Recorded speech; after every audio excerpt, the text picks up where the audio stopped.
Bonsoir à tous et bienvenue sur France 5. Quel plaisir de vous retrouver, surtout le vendredi avec l'équipe de Choc. Quoique. Emmanuel Maubert, bien sûr, Jérémy Michalak, Philippe Godin, Mathieu Noël nous rejoindront dans un instant. Et voici ce que je vous propose au sommaire ce soir.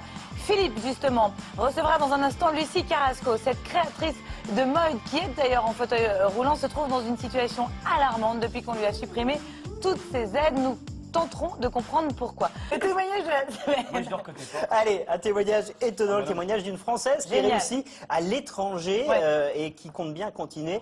Un témoignage d'une personne qui faisait même la une des journaux américains il y a quelques années. Elle s'appelle Lucie Carrasco. Regardez, c'était sur CNN. En fait, Lucie Carrasco, elle est styliste, elle est originaire de Lyon. Elle a une ambition, traverser les États-Unis d'est en ouest pour réaliser au final un défilé de mode avec ses modèles. Seule particularité de cette jeune fille, vous le voyez, c'est qu'elle est en fauteuil roulant et son handicap qu'il n'avait à présent jamais arrêté dans ses projets, et bien aujourd'hui sonne comme un coup d'arrêt.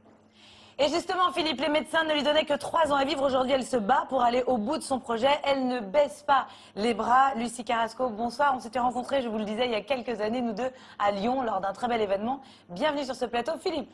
Bonjour, merci d'être là. Alors c'est Jérémy, on va tous dire, qui nous a parlé de vous, qui nous a dit... faut la faire venir, elle est super. Et c'est vrai, quand on regarde votre histoire, on se dit que c'est assez étonnant. On va revenir sur les projets que vous avez ensemble.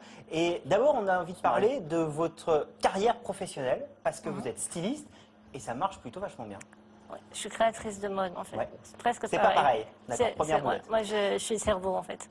Voilà. Mais oui, ça fait 13 ans maintenant que ça ne nous rajeunit pas. Ça fait 13 ans qu'on s'est vu à Lyon. Et dingue, que j'ai... décidé de me lancer vraiment à fond dedans. Et ça marche plutôt bien. Ça marche, ça a du mal à décoller en France. Et au contraire, aux États-Unis, ça intéresse parce que le handicap n'est pas du tout un frein à l'ambition, bien au contraire. Alors justement, parce qu'on voyait le reportage de CNN tout à l'heure qui vous avait consacré un sujet, vous dites que ça marche moins bien en France. Pourquoi c'est si compliqué en France, plus qu'aux États-Unis par exemple? J'aimerais bien le savoir, mais c'est vrai que j'ai simplement constaté, hein, c'est pas, je ne vais pas revendiquer quoi que ce soit ou dire que c'est mieux ailleurs, mais là, pour le coup, pour moi, en tout cas, c'est mieux ailleurs. J'ai eu le premier entretien d'embauche de ma vie à 29 ans aux États-Unis, j'en ai jamais eu en France. Parce que le regard des gens n'est pas le même, c'est ça qui change? Oui, parce que pour eux, je dis souvent, mais c'est l'anecdote, c'est la première fois, on m'a dit bonjour, bienvenue. Voilà, en France, c'est ah mince, comment on va faire? Bon, on va trouver une solution. Il y a une espèce de gêne tout de suite. C'est un problème. Aux États-Unis, c'est pas un problème, ça peut être un plus même. C'est absolument pas un frein ni à la créativité ni à quoi que ce soit. Je pense que c'est une question d'état d'esprit et c'est pas absolument pas comparable. Donc. Alors il y en a qui ont du mal à oublier votre handicap, visiblement dans votre histoire, c'est les banquiers notamment, parce que vous êtes une créatrice, quelqu'un qui veut entreprendre, et on a tendance à vous fermer la porte au nez en disant vous y arriverez jamais. En gros, c'est un peu ça. C'est un peu ça. De toute façon, si je veux monter mon entreprise ou avoir une boutique, il faut un prêt quand on n'a pas d'économie. Et à la banque, on me dit un prêt pour vous, sur combien d'années? Non, ça ne va pas être possible. Vous êtes malade, genre si vous claquez dans l'année, on ne sait jamais. C'est ça, on va pas prendre de risques. Non, c'est dit très, très gentiment, mais c'est absolument impossible, vraiment. Et alors on voit que la situation est compliquée avec les banquiers, mais alors elle est compliquée aussi avec l'administration en règle générale, puisque vous êtes aujourd'hui dans une situation financière compliquée. En gros, vous avez fait un livre en 2010 qui avait plutôt bien marché, vous avez reçu des droits d'auteur, 3 000 €, pas non plus. C'est ça, sur une année. Voilà. Et en fait, il y a eu à ce moment-là erreur de l'administration, ou en tout cas mauvaise compréhension, et vous avez plus d'aide là depuis quelques mois, vous n'avez plus rien pour vivre, c'est bien ça? Depuis plusieurs mois, non, j'ai plus d'allocation logement, parce que j'aimerais bien vivre de mon métier, mais justement, on l'a évoqué, je n'en vis pas pour l'instant, donc je vis, voilà, et en fait, ce que j'ai du mal à faire comprendre à ces administrations, c'est que je voyage pas aux États-Unis pour faire la belle ou pour me faire plaisir, je vais parce que c'est le seul endroit où je peux travailler, c'est le seul endroit où je peux gagner de l'argent.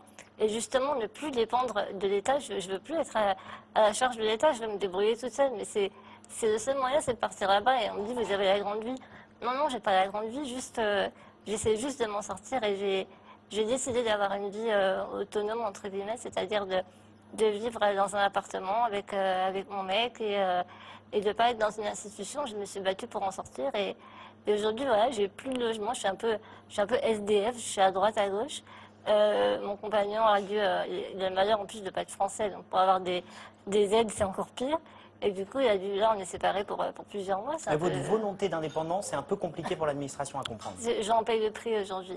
Alors, on a voulu essayer de vous aider. On a appelé le ministère chargé des personnes handicapées, qui est rentré en lien avec le Conseil général des Bouches-du-Rhône, puisque c'est eux qui gèrent votre dossier, qui visiblement sont prêts à vous recevoir, à discuter avec vous, qui ont envie visiblement que la situation se règle. Donc, c'est déjà au moins une bonne nouvelle.